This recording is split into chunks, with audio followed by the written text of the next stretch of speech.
하시면서 오늘 주실 말씀 구약의 룻기 2장 8절에서 13절까지 말씀 저하고 여러분이 한 절씩 교독하겠습니다. 구약 성경의 404쪽에 있습니다. 8절 보아스가 룻에게 이르되 내 딸아 들으라. 이삭을 주우러 다른 밭으로 가지 말며 여기서 떠나지 말고 나의 소녀들과 함께 있으라. 그들이 베는 밭을 보고 그들을 따르라. 내가 그 소년들에게 명령하여 너를 건드리지 말라 하였느니라. 목이 마르거든 그릇에 가서 소년들이 기러온 것을 마실지니라 하는지라. 룻이 엎드려 얼굴을 땅에 대고 절하며 그에게 이르되 나는 이방 여인이거늘 당신이 어찌하여 내게 은혜를 베푸시며 나를 돌보시나이까 하니 보아스가 그에게 대답하여 이르되 네 남편이 죽은 후로 네가 시어머니에게 행한 모든 것과 네 부모와 고국을 떠나 전에 알지 못하던 백성에게로 온 일이 내게 분명히 알려졌느니라. 여호와께서 네가 행한 일에 보답하시기를 원하며 이스라엘의 하나님 여호와께서 그의 날개 아래의 보호를 받으러 온 네게 온전한 상 주시기를 원하노라 하는지라. 룻이 이르되 내 주여 내가 당신께 은혜 입기를 원하나이다. 나는 당신의 하녀 중 하나와도 같지 못하오니 당신이 이를 위로하시고 마음을 기쁘게 하는 말씀을 하셨나이다 하니라. 아멘. 작성하시겠습니다.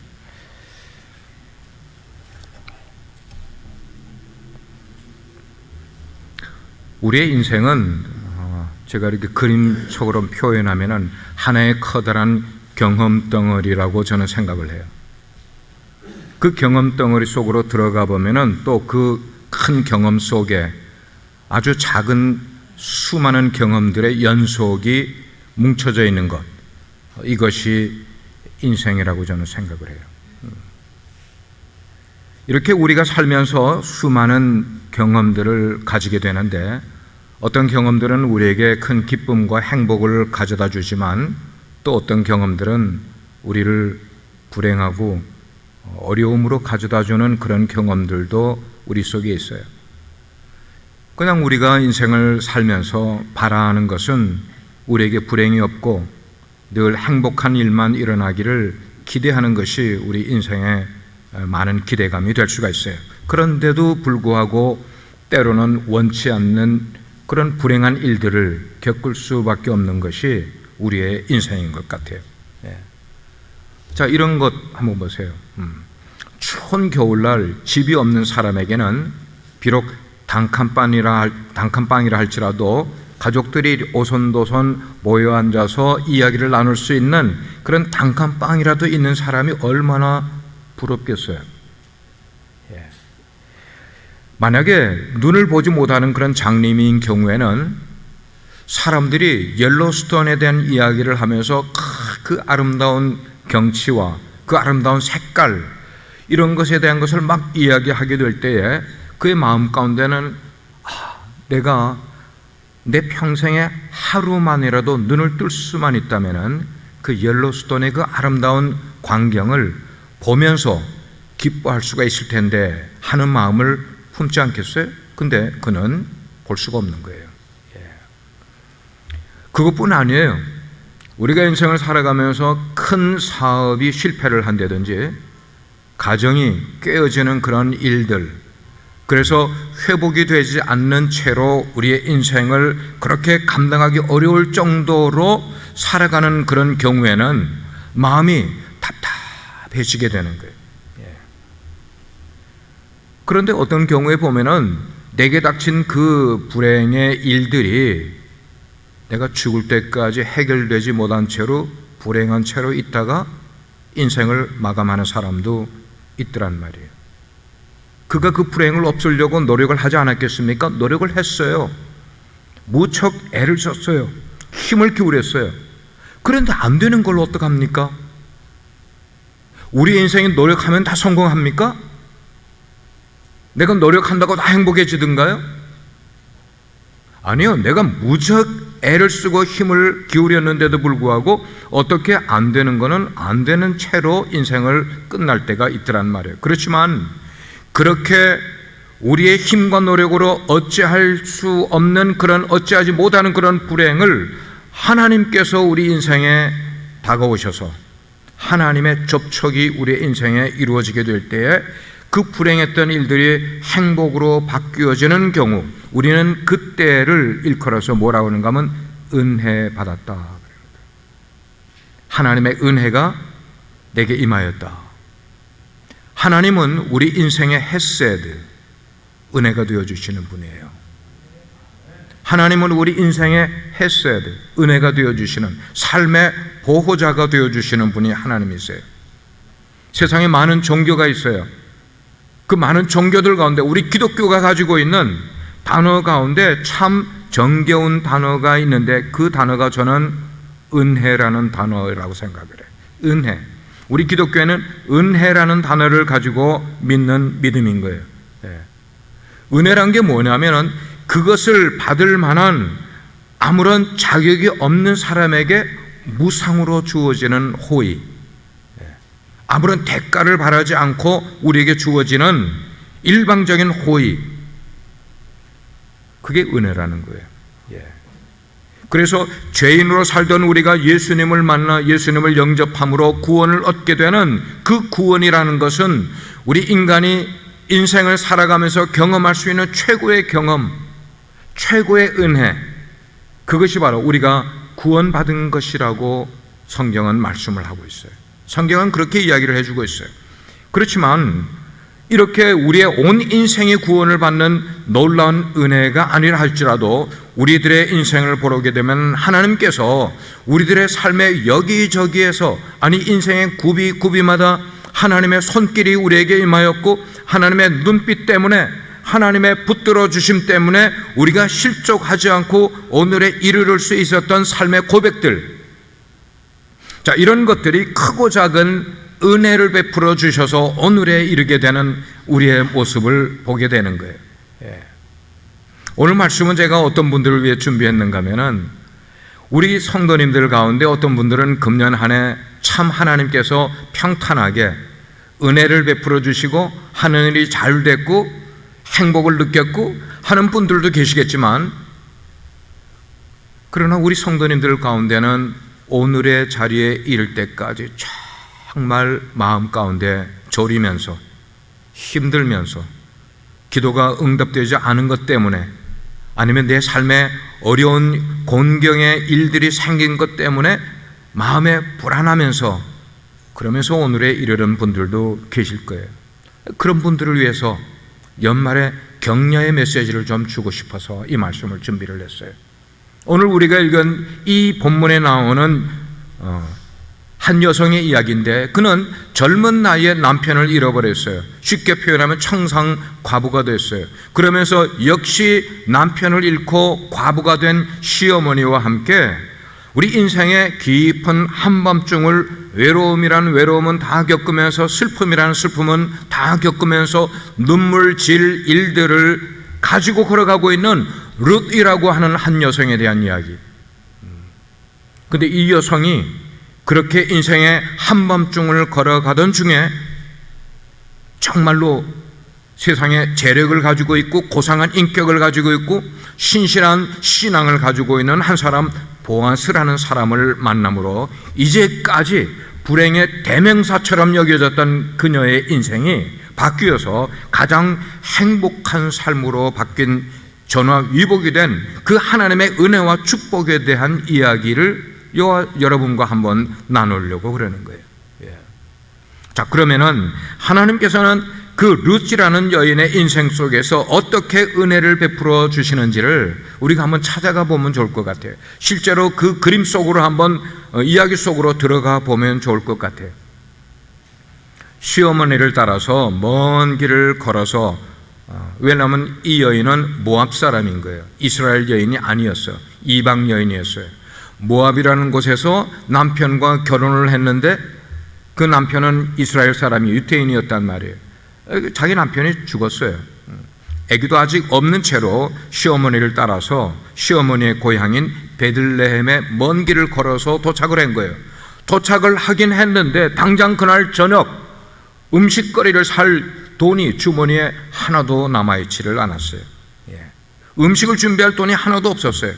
살아갈 길이 막막하게 그냥 인생의 깊은 캄캄한 터널 속을 걸어가고 있는 듯한 그런 느낌. 그러나 언제까지 그런 상태에서 신세 타령만 하고 있겠어요? 입이 포도청인데 먹어야 되는데. 그래서 이 여인은 이민 보따리를 내려놓자마자 그 보따리 속에 뭐가 남아있는 것도 별로 없겠지만 그 이민 보따리를 풀자마자 어머니 여기서 좀 이 보따리를 지키고 계세요. 내가 먹을 것 좀 구해러 갔다 와야겠어요. 그러면서 지금 막 추수를 하고 있는 보리밭으로 나가서 그 추수꾼들이 배에다가 흘린 그런 이삭들 몇 개를 주어 밥을 만들기 위해서, 시어머니와 자기가 먹기 위해서 그 이삭을 주우러 간 거예요.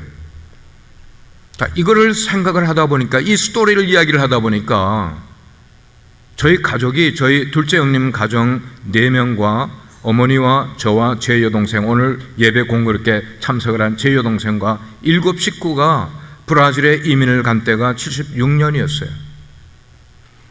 브라질에 도착을 해서 여관방에 들어가 3일째 되는 날 저희 사촌 누님이 우리를 초청을 했는데, 그 사촌 누님이 우리를 이끌고 어디를 방문을 하게 되는가 하면 우리보다 좀 먼저 이민 온 가정에 이민을 어떻게 살아가는지를 보여주겠다면서 우리를 인도를 해서 간 거예요. 가보니까 뭐 하고 있는가 하면 바느질을 하고 있는 거예요. 재봉을 하고 있는 거예요. 한국에 있으면서 우리가 재봉에 한 번도 앉아보지도 못한 저희들이었는데 재봉하는 집에 간 거예요. 배우라는 거예요, 당장. 그래서 구경하러 갔다가 그냥 거기 눌러 앉아서 재봉하는 거를 조금 배워요. 그래서 그 재봉하는 거를 4일인가를 배우고 돌아와서는 그때부터 우리 집은 재봉 몇 대를 사서 재봉을 하기 시작을 한 거예요. 바느질을 하기 시작을 한 거예요. 우리가 살던 집은 우리 한인 동포들이 주로 사는 그 한국촌에서 한 버스로 한 50분이나 1시간 정도 떨어진 곳에다가 우리 사촌 누나가 집을 거기다가 얻어줬어요. 아마 지금 생각하면 의도적이었었어요. 다른 우리 교포들하고 별로 이렇게 커뮤니케이션을 같이 못할 외떨어진 곳에다가 우리 집을 얻어놓고 거기서 살게끔 만들어서 그냥 제품집에서 물건을 잘라서 가지고 오면 우리는 그냥 재봉만 아침부터 저녁까지 재봉만 하는 거예요. 아침 8시에서 밤 10시까지, 그리고 씻고 하면은 11시나 돼서 잠을 자기 시작을 하는. 우리가 살던 집을 설명을 해보면은 지하실이었는데 비만 오면은 우기철에는 그 벽이 물이 이렇게 배가지고 새 들어와가지고 그 바닥은 슬리퍼를 신고 가면 물이 처벅처벅 짚히는 그런 곳에서 우리가 살면서 벙커베드에 2층 침대 6개인가를 그 투베드에다가 놓고는 거기서 사는데 이거 사는 것 같지가 않았어요. 그래도 그 당시에는 이게 이민 생활인가 보다라고 생각을 하면서 그렇게 살아왔던 때가 43년이 지났어요, 이미. 저희 동생은 그래도 브라질에서 지금 잘 살아. 2 남매를 낳고 결혼하고 그 다음에 그 2 남매가 다 결혼을 해서 지금 잘 살고 있어요.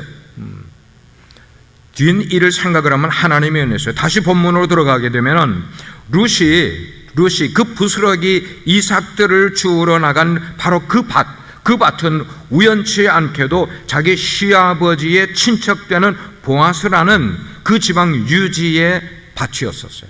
하나님께서 그런 밭을 예배해 두셨다가 만나게 해주셨어요. 그 밭에서 이 2 사람 룻과 보아스는 숙명적인 만남을 갖게 되는 거예요. 영화 스토리 같죠? 숙명적인 만남을 갖게 되는 거예요.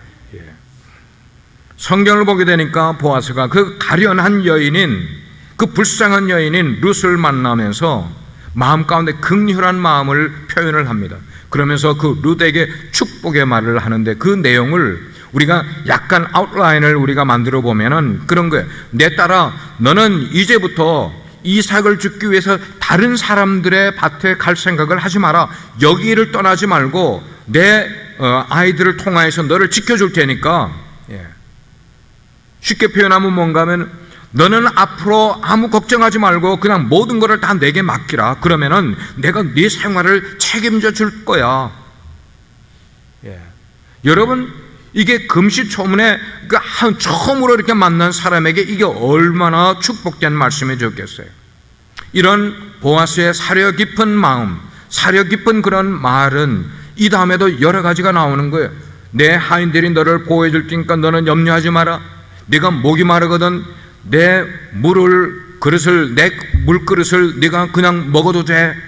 네가 식사 때가 되면은 내 밥상에 올라와서 나와 함께 식사를 하려무나 라고 말을 해주고 있는 거예요. 그런데 여러분, 보아스를 만나기 전에 룻의 처지, 그녀의 삶은 마치 누구의 삶과 같았는가 하면은 예수 그리스도를 만나기 전에 우리들의 모습과 너무나 유사한 모습이더라는 거예요. 예수님을 만나기 전에 우리들의 모습. 그래서 나오미와 그리고 룻의 삶에서 보면은 모든 것을 다 잃어버린 그런 사람들의 모습. 자기의 의지했던 남편, 나오미는 남편을 잃어버렸습니다. 며느리는 그 아들을 잃어버렸습니다. 죽었어요. 유산으로 물려받을 수 있는 그런 재산이 조금 있었는데 그것도 법적으로 따져보니까 되찾기가 무척 어려운 그런 지경에 이르게 된 거예요. 당장 먹고 살 길도 아득한 그런 모습. 자, 이제는 사람들이 거들떠보지 않은 과부들의 신세, 어쩌면 노예로 전락해서 팔려갈 수 있는 그런 인생이 될 수 있는 그런 모습. 소망 없이 삶을 하루하루 미래를 보지 못하면서 살아가는 그런 모습들. 자, 그런데 하나님께서는 그런 그들이, 그런 나오미와 룻이 누구를 만나게 만들어 주셨어요? 보아스라는 재력가를, 유능한 사람을 만나게 해준 거예요. 보아스는 일반 사람들하고 다른 사람이었어요. 넉넉한 사람이었습니다. 유복한 사람이었습니다. 그 베들레헴 지방의 유지였단 말입니다. 그렇습니다. 우리들의 삶의 현장에서 힘들고 어려운, 그래서 내가 헤쳐나가기 어려운 그런 불행한 일이 우리 가운데 있게 될 때에도 보이지 않는 하나님의 손길이 늘 우리 주변에서 움직이고 있는 것, 역사하고 있는 것, 그것을 경험하는 사람, 그 경험하는 것이 믿음의 삶이 바로 그런 것을 경험할 수 있게 되는 거예요. 찬송가에 이런 복음성가가 있어요.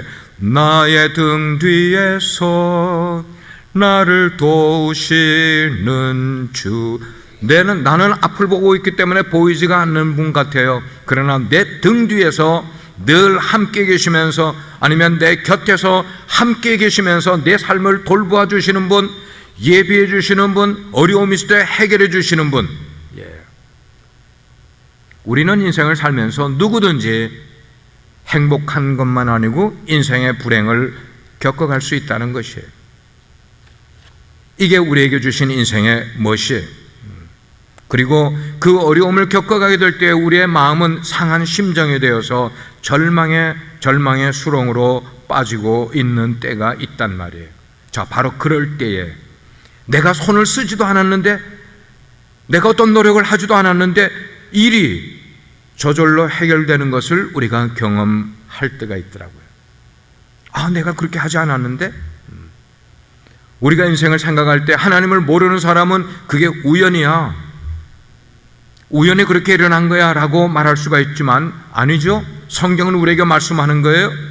보이지 아니하시는 하나님의 손길이 당신의 자녀에게 은혜의 손길을 베풀어 주셨기 때문에 우리가 노력하지 않았어도, 우리가 힘을 기울이지 않았는데도 우리의 그 불행했던 일이 행복의 일로 바뀌는 것을 경험하게 되더라는 거예요. 아멘입니까? 그러므로 여러분의 삶이 혹시 캄캄한 어두운 길을 가는 것과 같은, 터널 길을 지나가는 것과 같은 그런 어려움이 닥치게 될 때에 초조한 마음 갖지 마시기를 바라요. 조급해하는 마음 갖지 마시기를 바라요. 왜냐? 조급한 마음을 가지다가 사탄의 유혹에 넘어갈까 두려워서요. 조급해하지 마시기를 바라요. 그때에 필요한 게 뭐냐면 믿음이 필요하다는 거예요. 믿음이 필요한 거예요. 내 삶의 주인 되시는, 보호자 되시는 하나님이 나를 보호해 주신다는 그 믿음, 어려움 가운데서도 지켜주신다는 그 믿음, 오늘 이루어지지 않으면 내일 또 하나님께 아뢰면서 기다리는 거예요. 또 기대하면서 또 하나님께 아뢰는 거예요. 우리는 얼마 전까지 그렇게 살아왔었어요. 영적으로 우리는 빈털터리였고 영적으로 우리는 가난뱅이 같은 그런 삶을 살아왔던 우리들이었어요. 그런데 하나님께서는 우리의 잃어버렸던 건강을 회복시켜 주신 때가 있었어요. 잃어버렸던 재물을 우리가 다시 되찾을 때를 허락해 주셨고, 잃어버렸던 직장을 하나님께서 다시 회복시켜 주실 때가 있었고, 그것뿐입니까? 열정을 잃어버린 사람에게 열정을 회복시켜 주시고, 은혜를 잃어버린 사람에게 은혜를 되돌아 찾게 해주셨으면, 생명을 잃어버린 자에게 생명을 되찾을 수 있는 놀라운 은혜를 허락해 주셨던 분이 우리가 믿는 하나님이신 거예요. 사랑하는 여러분, 룻이 보아스를 만난 것이 하나님의 놀라운 은혜였고 손길이었다면, 허물과 죄에 빠져있던 우리가 예수 그리스도를 만난 것 역시 하나님의 한량없는 은혜였음을 우리는 인정해야만 되는 거예요. 저도 그렇게 생각을 하겠지만, 우리 사랑하는 성도 여러분, 여러분들도 여러분들이 인생에서 예수님을 만나게 된 것, 이것은 결코 우연이 아니라 보이지 않는 하나님의 크신 손길 때문이었다. 하나님의 나를 사랑하시는 사랑 때문이었다. 그것을 인정하는 여러분 되기를 주의 이름으로 축원합니다.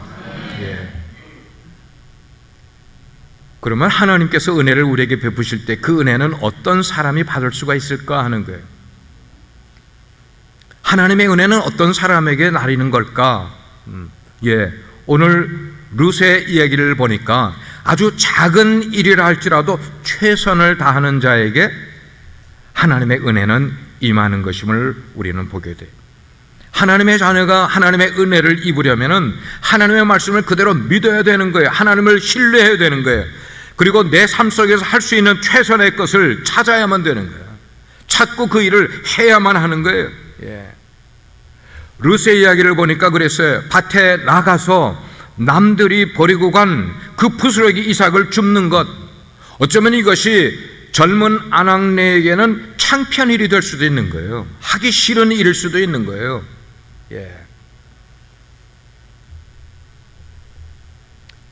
지금 생각을 하니까 저희 동생이 브라질에 갔을 때가 한국 나이로 20살이었어요.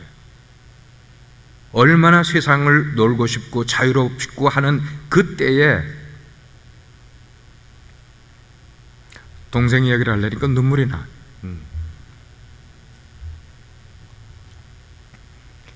근데 그때 하루 종일 바느질만 했다고.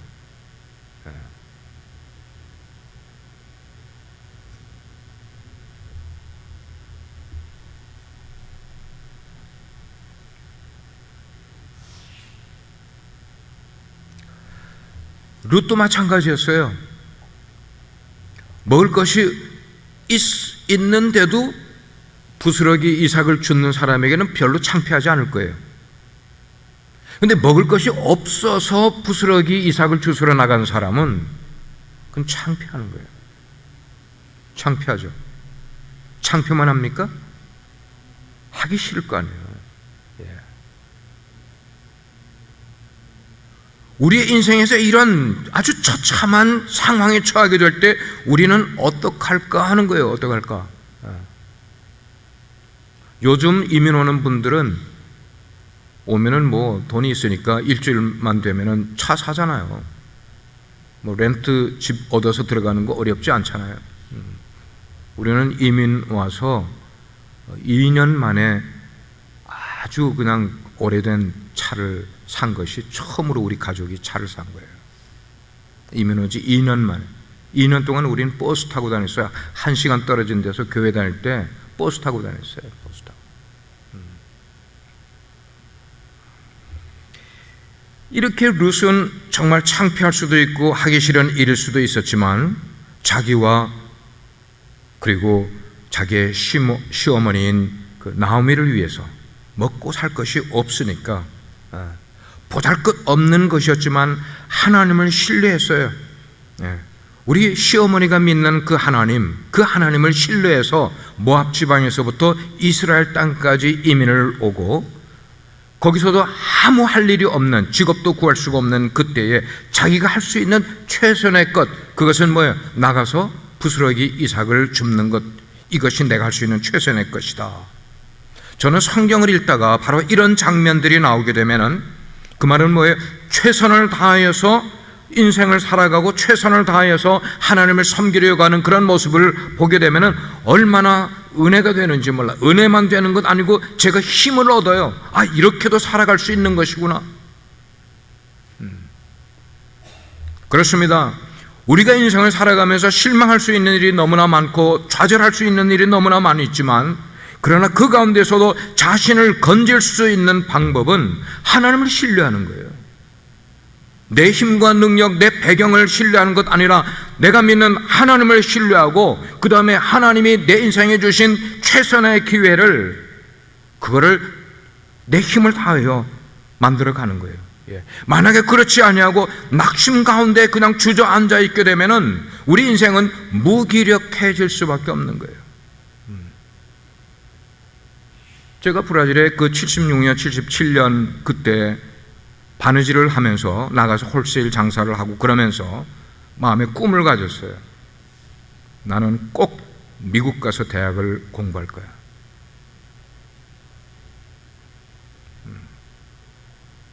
그렇게 꿈을 가지니까 하나님이 길을 열어주셨고 와서 5년 반 동안 대학을 다녔어요. 그리고 하나님의 종이 되기 위해서 신학교에 가서 5년 동안 공부를 했어요.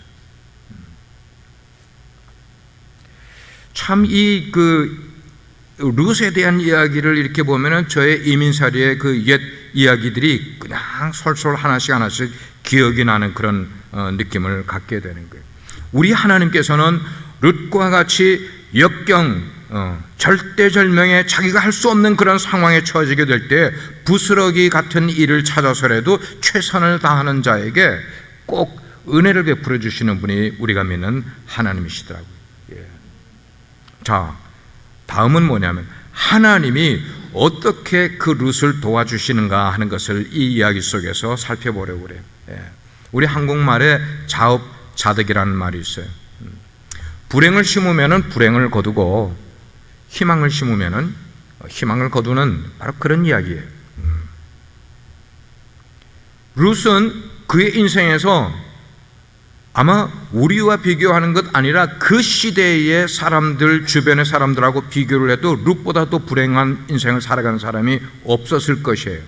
그 말은 자기의 인생을 한탄하고 슬퍼하고 원망하고 먼저 죽은 남편 원망하고 별별 불평을 할 수 있는, 불평을 하려면 누구보다도 많은 불평을 할 수 있는 그런 상황이었는데 룻은 불평을 하지 않았어요. 원망하지 않아서 자기 인생을 오히려 하나님께서 책임져 주실 것에 대한 믿음을 가지고 한 걸음 한 걸음 내디는,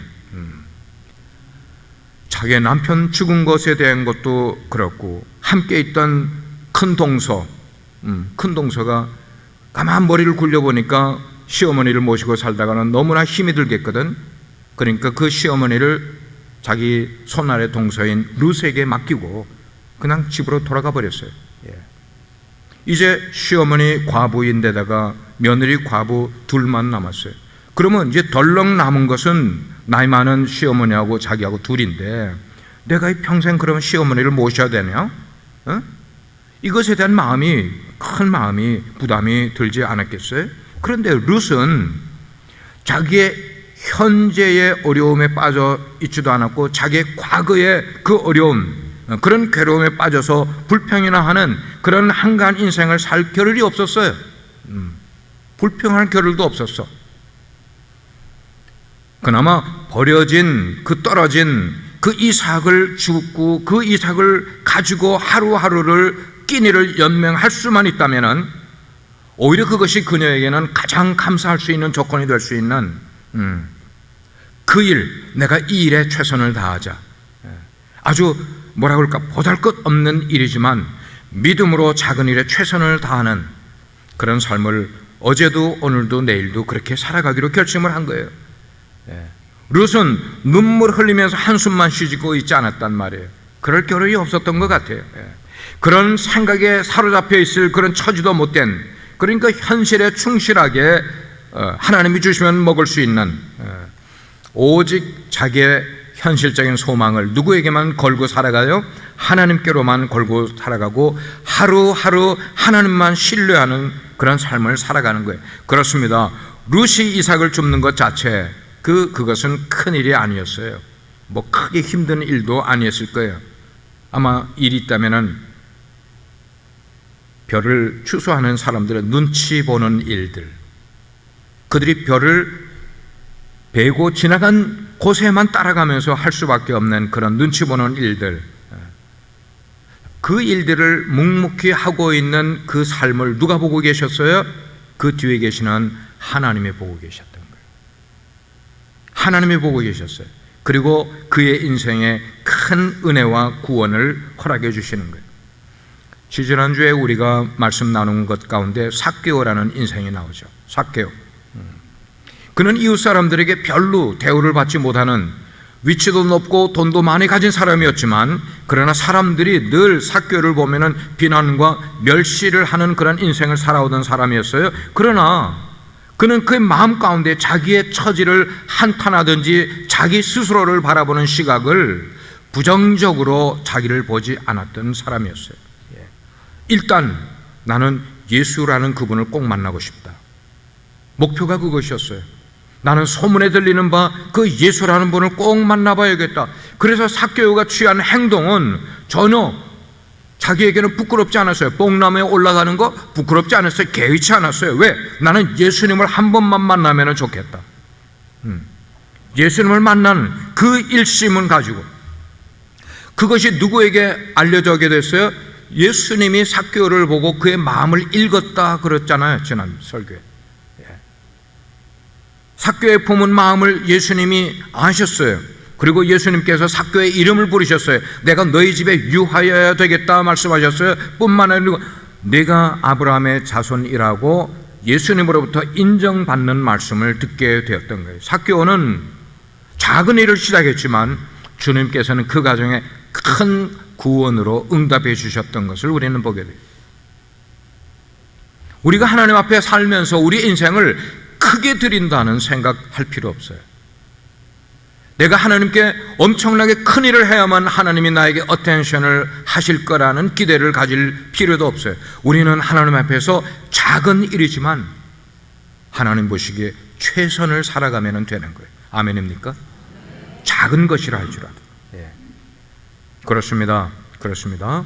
우리가 금년 한 해 살아왔던 우리의 한 해를 돌이켜보게 될 때 어쩌면 실패의 삶을 나는 살아간 것 같다, 괴로운 삶을 살아간 것 같다, 나는 별반 행복한 일이 없었던 것 같다, 그런 일에 사로잡혀서 오늘 연말을 맞으면서 내 인생을 불평하고 그리고 사람들에게 한탄이나 늘어놓는 삶을 살아가면은 우리 앞에 내년은 절대 소망의 빛으로 다가오지 않을 거예요. 그러나 반면에 룻과 같이 오직 믿음을 가지고 내게 작은 기회만 있다면, 작은 일이지만 이것을 시작을 하면은, 그 일을 최선을 다해 살아가느라면 하나님께서는 우리에게 주실 2020년은 정말 하나님의 계획, 우리가 뜻하지 않았던 놀라운 구원의 은총을 베풀어 주실 줄 믿습니다. 믿습니다. 믿습니다.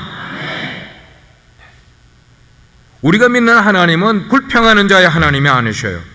과거에 얽매여서 오늘 부정적인 마인드를 가지고 있는 사람의 하나님이 아니셔요. 하나님은 내일을 기대할 줄 알고 하나님을 신뢰할 줄 알고 하나님을 믿고 따르는, 그래서 작은 일이라도 할 줄 아는 사람들이 하나님이신 거예요. 룻과 같이 아침 일찍 밭에 나와서 부지런히 이삭을 줍는 자에게 하나님께서는 하늘의 은총을 베풀어 주시는 분이셔요. 자, 룻이 밭에 나와서 이삭을 줍고 있던 바로 그때에 아까 이야기에 제가 숙명적인 만남이 이루어졌다 그랬잖아요. 주인공들은 짠짠하고 숙명적인 만남을 갖게 되는 거예요. 이 스토리의 숙명적인 만남은 바로 여기였어요. 그 밭의 주인 보아스가 자기 일꾼들이 추수밭에서 지금 일을 열심히 하고 있는지를 보러 왔다가 밭에서 열심히 이삭을 줍고 있는 한 여인을 바라보게 됩니다. 그 자기 일꾼들에게 묻습니다. 여보게 저기서 이삭을 줍고 있는 저 여인이 누구냐? 그러니까 일꾼들이 보아스에게 아므함게 누구라고 이야기를 해주는 거예요. 그리고 곁들여서 오늘 말씀을 보니까 저 여인이 자기의 시모를 모시고 있는데, 저 여인은 이방 여인이지만 그 시모를 위해서 매일 아침 일찍 여기 나와서 이삭을 줍는 아므함게라고 설명을 해주는 거예요. 보아스가 그 내용을 그 일꾼들을 통하여 다 접수를 하게 됐어요. 그러면서 그때부터 룻에게 관심을 보이자마자 바바박 수박거리 튀기기 시작. 거기서부터 이제 애정이 이루어지기 시작을 하는 것이죠. 그 다음 얘기는 제가 안 해드릴 거예요. 왜냐하면 우리가 지금 2장의 이야기를 하는데 3장, 4장까지 여러분들이 15분만 시간 내면 쫙 스토리를 읽어가는데, 그 내용이 얼마나, 세상에서 이보다 멋지고 아름다운 러브 스토리는 없어요. 여러분들이 읽어보시길 바랍니다. 결국 룻은 빈손으로 외국 땅에서 이스라엘에 왔지만, 그 이민 올 때에 빈털털이 왔던 저희 형님 가정이 우리랑 같이 브라질에 발을 디디고 저에게 이야기를 하시는데 그러는 거야. 우리 수중에 150불 있다 그러더라고요. 우리 수중에 150불 있다. 그리고도 우리가 재봉을 해서 1년 동안 재봉을 한 그것이 뭘 갚았는 건 비행값 갚았어요. 우리가 타고 온 비행값 갚느라고 1년 동안 바느질했어요. 그리고 기계, 재봉 기계도 그거 다 이게 남의 돈 빌려가지고 샀기 때문에 그것도 갚고. 우리 삶이 낙낙한 것 아니에요.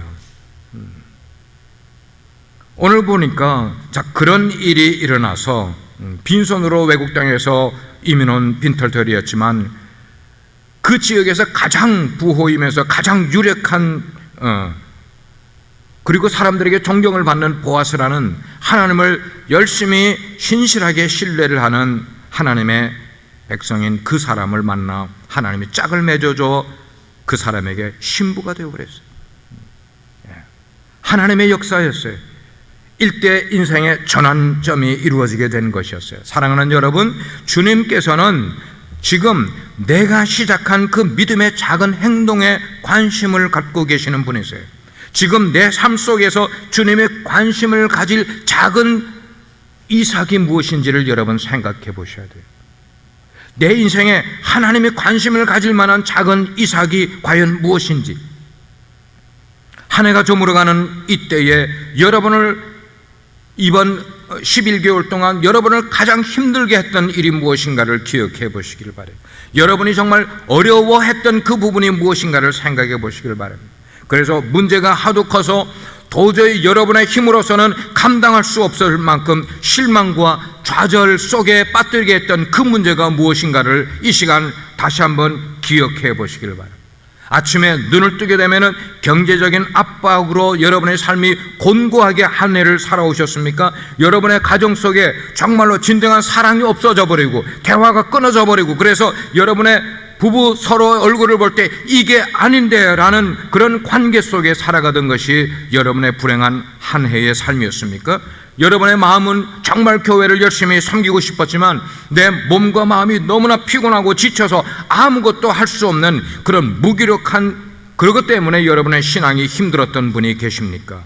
여러분이 겪는 그 어두운 터널의 그 끝은 무엇이라고 여러분은 생각을 하십니까? 그 터널에서 그냥 주저앉아 계시겠습니까?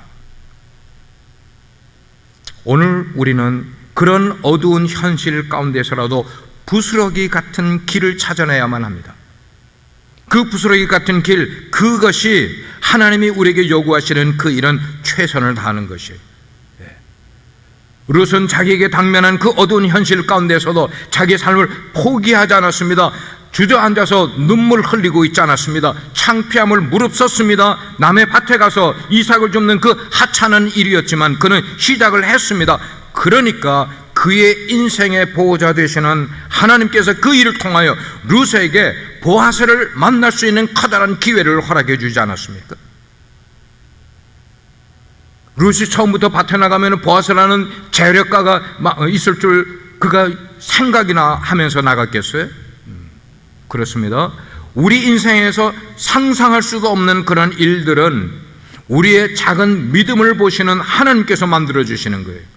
내가 할 수 있는 부스러기 같은 그 작은 일이라도 내가 행하게 되면 하나님께서는 우리에게 은혜를 베풀어 주시는 분이 우리가 믿는 하나님이세요. 사랑하는 여러분, 여러분의 삶 속에서 이삭을 줍는 것과 같은 작은 일이 무엇인지 이번 한 주간 동안 고민해 보시길 바라요. 그래서 남들에게 베풀 것이 없어서 고민하는 분들이라면 커피 한 잔이라도 베풀어 보십시오. 커피를 베풀 여유가 없으면 말이라도 따뜻하게 사람들에게 건네주시기를 바라요. 여러분의 자녀 때문에 힘들어하는 분이 계시다면 그 자녀에게 여러분이 심을 수 있는 이삭 줍기가 무엇인지를 생각해 보시길 바랍니다. 자녀와의 관계가 회복되셔야만 합니다. 경제적인 압박 때문에 마음이 곤고한 사람들은 여러분의 삶에서 심플 라이프를 살아갈 수 있으려면 무엇을 내가 더 절제해야 될지를 리스트를 만드는 시간 되시기를 바랍니다. 우리가 믿는 복음은 삶이에요. 삶. 우리가 믿는 복음은 회복이에요. 그것은 생명이고 그리고 그것은 은혜예요. 은혜. 우리가 믿는 복음이 있는데도 하나님의 은혜를 받지 못하면 나는 잘못된 것을 믿고 있는 것이에요. 이 복음이 여러분의 삶을 뒤흔들어 놓기를 바랍니다. 그 복음이 여러분의 환경을 회복시켜 주시기를 바랍니다. 그런 은혜를 위해서 여러분의 삶 속에 과감히 이삭 줍기를 시작하는 여러분 한 분 한 분 되기를 주의 이름으로 축원합니다. 기도하겠습니다. 아버지 하나님, 그렇습니다.